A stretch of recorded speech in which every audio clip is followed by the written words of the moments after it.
So Overwatch is just around the corner, which means you can expect YouTube to be filled with videos covering the game. Some gameplay highlights, tips and hints, suggestions and guides, all sorts of videos vying for your attention. Well, I'd like to save you a whole bunch of time and just give you one video that will cover everything you need to know about the game. We'll consider this the Overwatch Ultimate Beginner's Guide.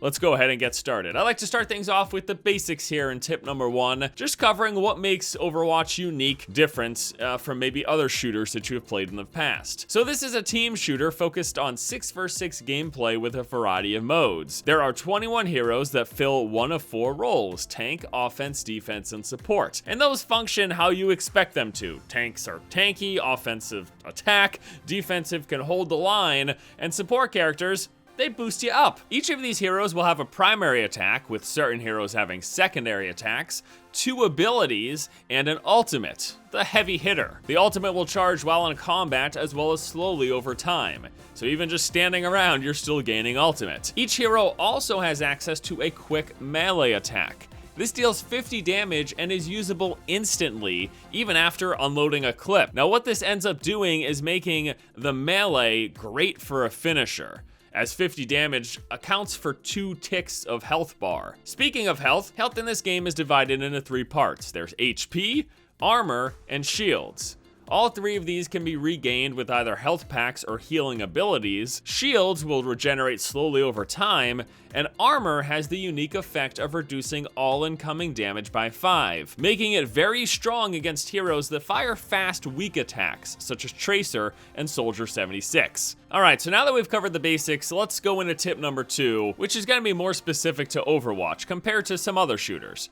This is work together, and this is a really big deal. I played a lot of FPS games in the past where I could just run in solo and destroy a whole team and carry a match. You can't do this in this game. You have to communicate first of all. Synergizing hero picks, doing things like, if I'm picking Zarya, making sure that we get another hero that has some good AoE, so that when I use my ultimate and everyone's clumped together, we can just blow up the entire team. Coordinating attacks, not going in solo, that's a big deal. Due to the rock, paper, scissors nature of this game, it's nearly impossible to carry. You can do that occasionally with ultimates, but that doesn't even win you the game. Why? Because there's respawns. You need to coordinate your attacks to get objectives, be it capturing a point or pushing a payload. You need to work together. And then also with communication, call things out, like, hey, my ultimate ability is ready to go. And you can do this by using a microphone, but if you don't want to or you don't feel like it, there's also a hotkey in game that tells everybody, hey, my ultimate's ready. And then lastly, when it comes to working together, you need to be willing to swap. Learn a multitude of heroes, because if you just stick to one character, you are going to get hard countered. This game is rock, paper, scissors. One hero is good versus another hero, but really weak against a certain other hero. And if your enemy team is smart and paying attention to your hero picks, they'll just hard counter you. And if you're not willing or able to swap, you're probably gonna lose the match. Now, our third tip is to play the objective. This isn't a game about racking up kills, because respawns exist in every game mode. You win by doing the objective. Now, there are 4 game modes in this game that break down into Assault, Escort, Control, and a hybrid of Assault and Escort. In Assault, you move to a point and try to capture it, or if you're on the other side, you try to stop the opposing team from doing it. On Escort, you are pushing a payload from point A to B, and on Control, both teams are fighting for control of a single point. On each one of these game modes, you need to focus on the objective. You can't just sit there and try to score as many kills as possible, because if you're scoring a lot of kills but the opposing team is still pushing the payload towards your base, you're going to lose the game. Now, speaking of the payload, in this section, I've got some extra tips about that game mode specifically, because point capture and assault are pretty basic. You go to the point and you stand on it. But in payload, there are some extra things you should know. First of all, the more people on the payload, the faster it goes, up to a cap of 3. You can have as many people you want stand on or around it, but 3 is the maximum bonus speed that you will get. So if you're pushing the payload, try to have at least 3 people on it at any time. Also, while pushing the payload, there's an aura of healing around it, so the offensive team gets a little bit of an extra boost while pushing, something to keep in mind.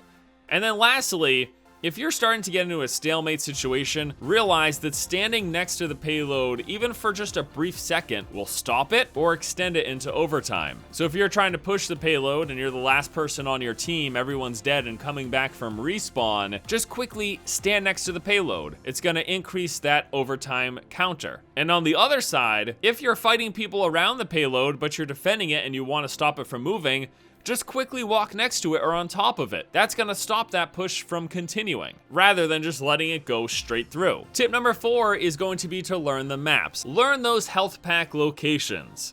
There are smalls for 75 and big ones for 250, and if you're a roaming character like Tracer or Genji, who's pushing the front lines and away from your team's healer, knowing where those are can be absolutely crucial. And then just having map awareness, knowing the escape spots, how to get to the high ground, and places to sneak up on the enemy. The more you play, the more you learn the maps, the better equipped you'll be to outmaneuver your opponents. And then also learning where to get cover and how to break line of sight, which is gonna play into tip number 5, which is have a good set of headphones. Or at the very least, crank up that audio coming through your speakers, because audio cues are huge in this game. For one, each of the different heroes has a different footstep sound, and learning those can tell you who's coming around the corner before you fight them. But most importantly, hearing the sound of ultimate callouts. Every hero will call out when they're casting their ultimate, and that's really important because that's gonna tell you what to do next. If you hear McCree tell you it's high noon, you better get out of the way. All right, guys, that's gonna do it for this video, covering 5 of the basic tips that I think you guys need to know to do well in Overwatch. We went over the basics, we talked about working together, playing the objective, learning the maps, and then paying attention to the audio cues. Now, this is a pretty basic guide, but I thought it'd be a good idea to really put all of the essential information into one place, and hopefully you guys found this video useful. In the future, we'll be doing some more Overwatch coverage because I really do enjoy playing the game with my friends. I don't like it so much playing by myself, but playing with friends is a great time. I plan to do that in this upcoming launch, and as such, I plan to cover the game here. So, if you like this video, stay tuned. More is coming in the future. Thanks, guys, as always, so much for watching, and until next time, I'll see you later.